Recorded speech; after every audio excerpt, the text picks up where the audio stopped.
So I was born in Belfast, Northern Ireland, and I was raised there for 16 years. And I grew up watching my father and my older brother play.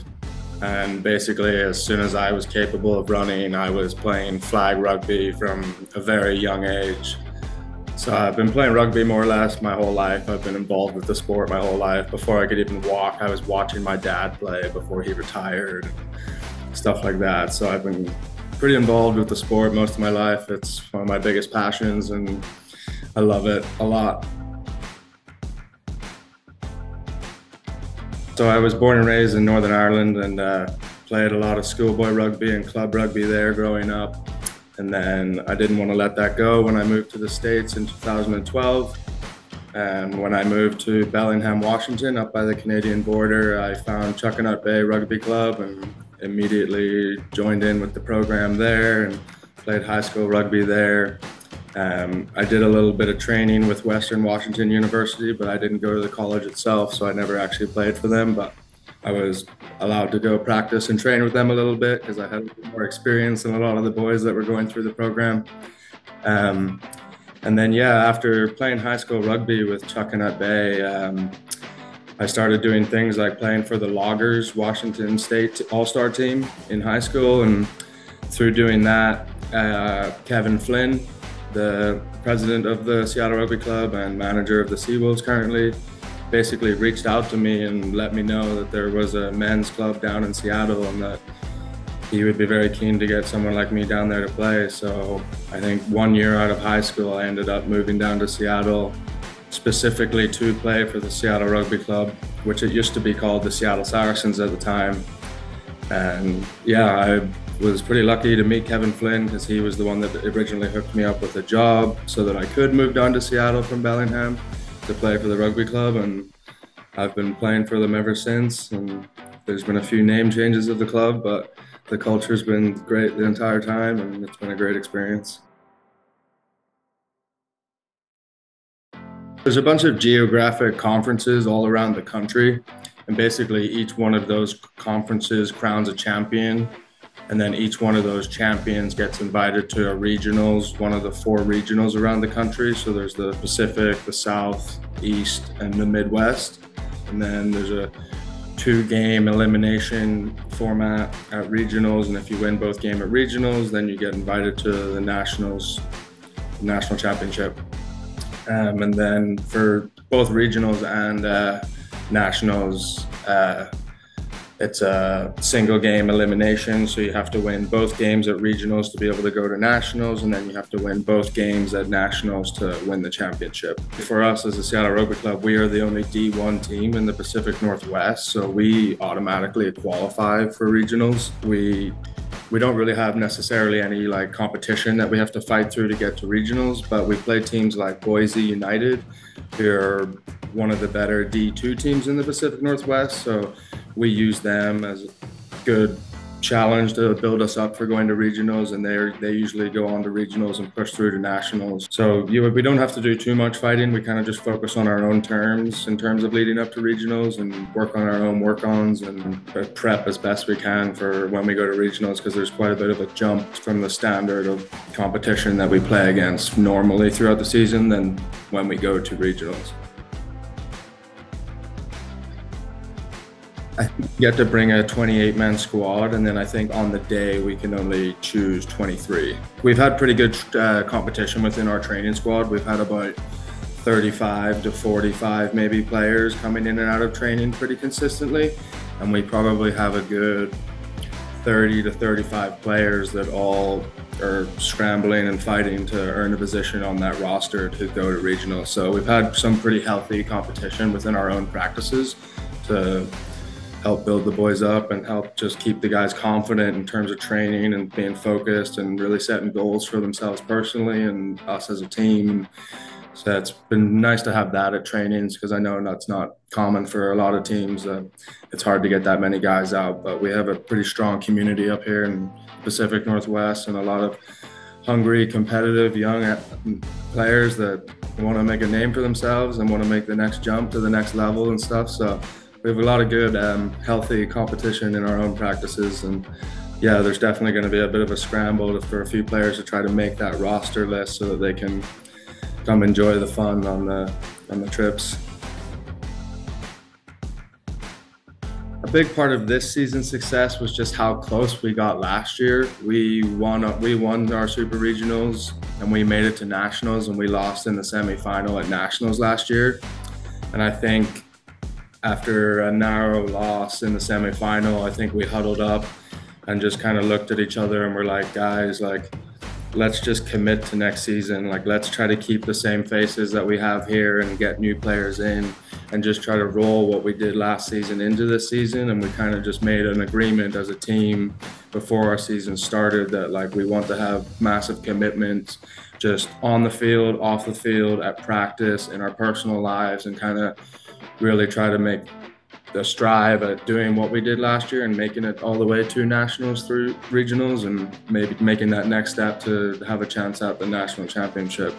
So I think just commitment level, I think just how close we got last year and how much buy-in we had from all the guys we had last season, and just really putting a pen to paper and really being like, we're going to commit and we're going to do the things we need to do a little earlier. We're going to commit a little harder and we're going to try a little harder and try to do more of the little things right. And yeah, I would just say commitment level. I think the boys all have passion and we're all naturally competitive, and I think just trying to, even though we're not a professional side and we're just club, just trying to act as professional as we can and really strive to play and just hold ourselves accountable to that higher standard.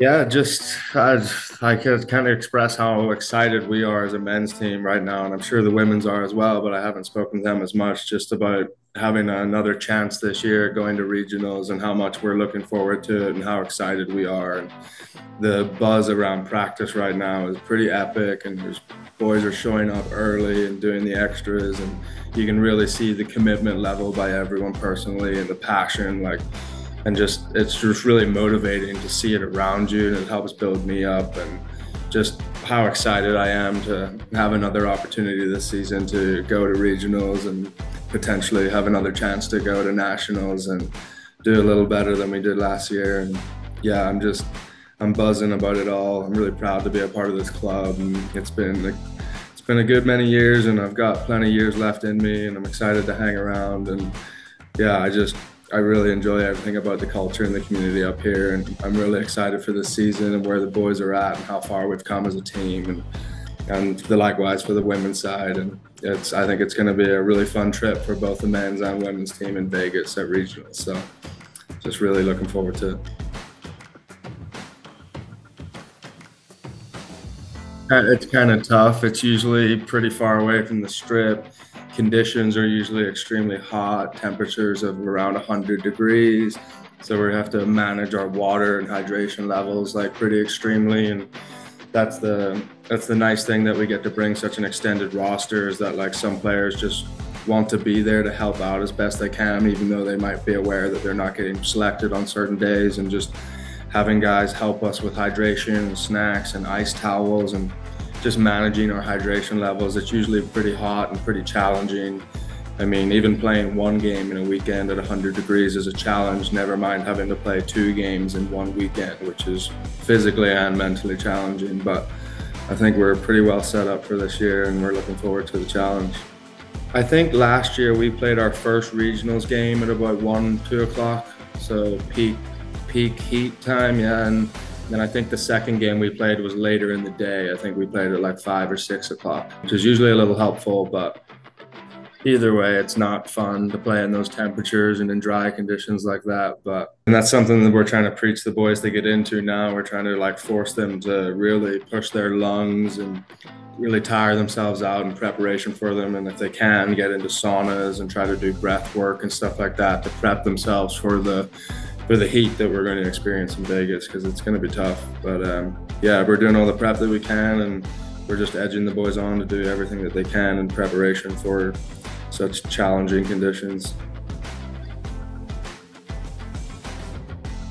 The first year I joined in 2016 or 17 season, we were called the Seattle Saracens at the time, and the head coach was Justin Fitzpatrick. who is an ex-Ulster professional rugby player, which is the professional team in Belfast, Northern Ireland. And he played for Ireland as well. So when I was growing up in Belfast, I was watching Justin Fitzpatrick play for Ulster and for Ireland as a kid.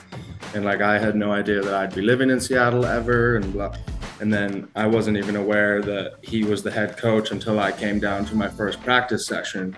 And he's quite a big deal. So I was pretty blown away by seeing him there and what kind of roster we had at the time, because there wasn't professional rugby yet at that time. So I think the Pacific Northwest had a lot of the US Eagles floating around up here. So when I rocked up to practice, it was pretty professional. It was pretty intense. We had a really strong coaching staff, and there was a lot of US Eagles on the team at the time. And it was like nerve-wracking as a 17, 18-year-old kid to step in and have like US Eagles be at the training squad, and just how serious everything was and how good the rugby was at the time.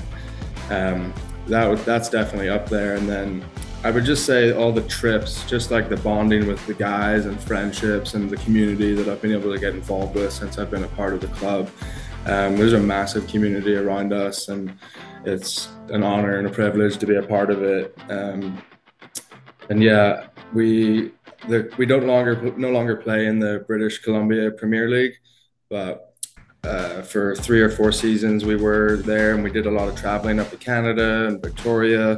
And those trips are just some of the things I'll never forget. Just the amount of time traveling with teammates and bonding and creating friendships, long-lasting friendships. And yeah, I would say traveling. I think pretty fortunate that we've been able to have some funding and stuff like that allows us to be able to travel and play away games and stuff. And just, yeah, the time I've spent with the club has just been fantastic all around. And I've met an incredible lot of people here, and they've taught me incredible things, and I've grown as a person massively because of all them. And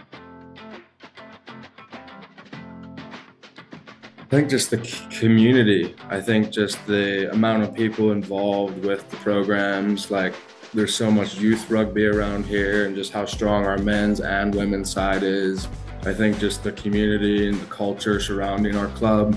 We have really high standards. We do a lot of community work, and I think just the buy-in from the community and the culture that Kevin Flynn has set and praised ingrained in all of our brains, set a really good standard for all of us to live like high and leading lives. And yeah, I think there's just a really strong culture around the club, and there's a real buy-in from the community and stuff, and it's known from the community that we are here and that we're willing to do things to help, and we want to represent this area well. And yeah, I would say culture would be the main thing for sure.